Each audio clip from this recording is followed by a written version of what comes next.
sekedar bercanda, ada seorang kawan kuliah saya di IAIN Semarang dulu, kalau bulan purnama itu sering kirim di grup yang tulisannya itu berbunyi ya Rob, ya Rob, ya Rob gitu. Saya pikir dia sedang berzikir, ternyata dia sedang mengeluh karena Rob itu masuk ke rumahnya. Ada sebuah anekdot yang sering saya sampaikan. Ada seorang cleaning pesawat yang membaca manual bagaimana menerbangkan pesawat. Kemudian cleaning service pesawat itu mengikuti manual itu sampai akhirnya pesawat itu terbang. Tapi di dalam manual pesawat itu tidak ada bagaimana menurunkan pesawat. Sehingga pesawatnya terbang tapi tidak bisa turun karena tidak ada manualnya. Itulah kira-kira gambaran dari The Death of Expertise yang ditulis oleh Nicole. Kemudian yang kedua adalah matinya akal sehat. Di mana kita melihat sekarang ini teknologi digital itu ternyata tidak membuat manusia semakin cerdas, tetapi membuat manusia semakin culas. Kita bisa baca dalam bukunya Frankenfurter, World Without Mind. Terjemahan bebasnya kira-kira dunia tanpa otak. Yang di situ kita melihat bahwa penggunaan teknologi digital, termasuk sekarang AI itu, seringkali tidak membuat manusia semakin arif dan bijaksana. Dia tidak semakin cerdas, tapi semakin culas. Furr menyebut ada dua gejala yang membuat kenapa manusia tidak cerdas itu. Yang pertama adalah ada yang disebut dengan virality virus atau virus viralitas, di mana orang itu ingin supaya viral, ingin supaya dia menjadi terkenal. Dalam konteks ini, Twenge menyebut istilah yang disebut dengan narcissism epidemic atau penyakit narsisme, di mana orang dikit-dikit upload, dikit-dikit upload. Upload kok dikit-dikit, kira-kira begitu. Yang kadang-kadang orang yang penting viral. Soal itu sesuai dengan moral atau tidak itu belakangan, yang penting viral dulu. Bahkan sekarang ada adagium yang menurut saya perlu kita kritisi. Adagium itu berbunyi no viral, no justice gitu. Kalau enggak viral, enggak ada tindakan, enggak ada keadilan. Ini menunjukkan betapa bahaya atau risiko dari yang disebut Furr sebagai virality virus itu. Yang kedua adalah dia sebut dengan persoalan namanya conformity.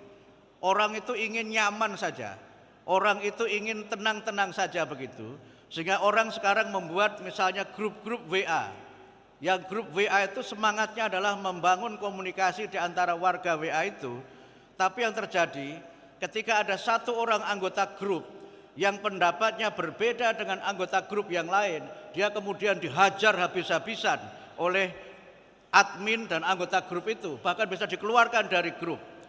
Sehingga kadang-kadang media sosial yang harapannya untuk membangun kerukunan sosial, yang terjadi adalah sikap asosial. Fenomena berikutnya adalah fenomena yang oleh Microsoft dalam risetnya disebut sebagai problem digital civility index. Ada masalah keadaban digital dalam kehidupan kita.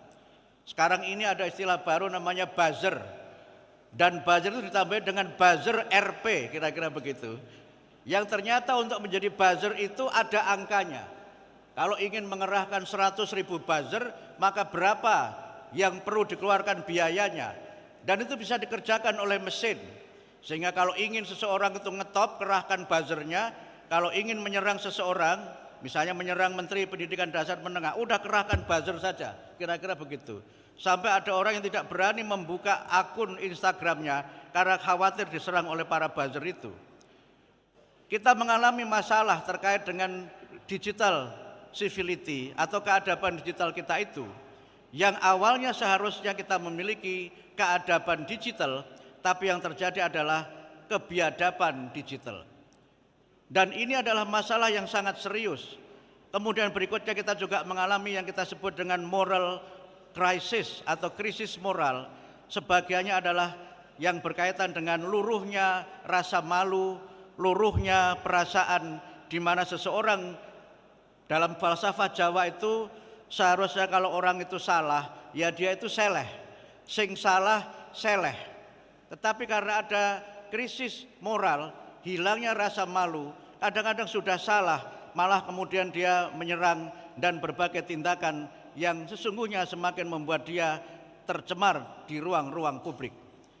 Dalam kaitan ini pula, saya ingin menyinggung yang berkaitan dengan apa yang menjadi concern dari UNES. Kita juga mengalami environmental crisis atau krisis lingkungan hidup yang ini memang menjadi masalah dan tantangan dunia yang tidak sederhana. Ada beberapa tulisan yang menggambarkan betapa kita tidak bisa lagi melihat masalah krisis lingkungan itu secara biasa-biasa saja. Ada buku berjudul A World in 2050 atau Dunia tahun 2050 yang di dalamnya digambarkan betapa ancaman kerusakan lingkungan itu sudah ada di depan mata. Tahun 2005 ketika saya mengikuti short course di Birmingham University, saya naik angkutan umum, kemudian di angkutan umum itu ada koran gratis yang kemudian saya baca. Dari koran gratis itu tulisan menarik tentang ancaman krisis lingkungan, di mana dalam artikel itu disebutkan tahun 2100 suhu dunia itu akan naik sampai sekitar 5 derajat Celcius. Dan kalau suhu dunia itu naik, maka permukaan laut itu akan terus pasang sebagai akibat dari glasier atau gunung es di kutub utara yang mencair. Dampak dari permukaan air laut yang pasang itu adalah terjadinya banjir di beberapa tempat. Beberapa tempat itu mengalami flooding yang abadi, yang itu bisa menimbulkan kerusakan ekosistem, bahkan juga kerusakan ekologi. Sekedar bercanda, ada seorang kawan kuliah saya di IAIN Semarang dulu, kalau bulan purnama itu sering kirim di grup yang tulisannya itu berbunyi ya Rob, ya Rob, ya Rob gitu. Saya pikir dia sedang berzikir, ternyata dia sedang mengeluh karena Rob itu masuk ke rumahnya.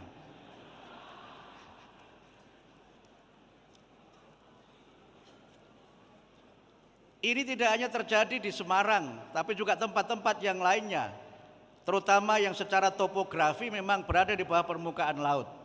Karena itu maka kalau kita bicara mengenai kecerdasan dan bagaimana kita bicara bagaimana dunia masa depan dan bagaimana pendidikan itu berperan, kita melihat sekarang ini kita tidak cukup hanya punya kecerdasan akademik. Tulisan agak klasik, Gardner misalnya menyebut bahwa kecerdasan itu tidak tunggal. Dia menyebut dalam buku dia, intelligence is not a single entity but rather a collection of distinct independent abilities. Kecerdasan itu bukan hanya sekedar entitas tunggal, tetapi dia merupakan kumpulan yang khas, kumpulan yang unik yang menggambarkan keunggulan, mandiri dan kemampuan-kemampuan yang bisa dikembangkan manusia.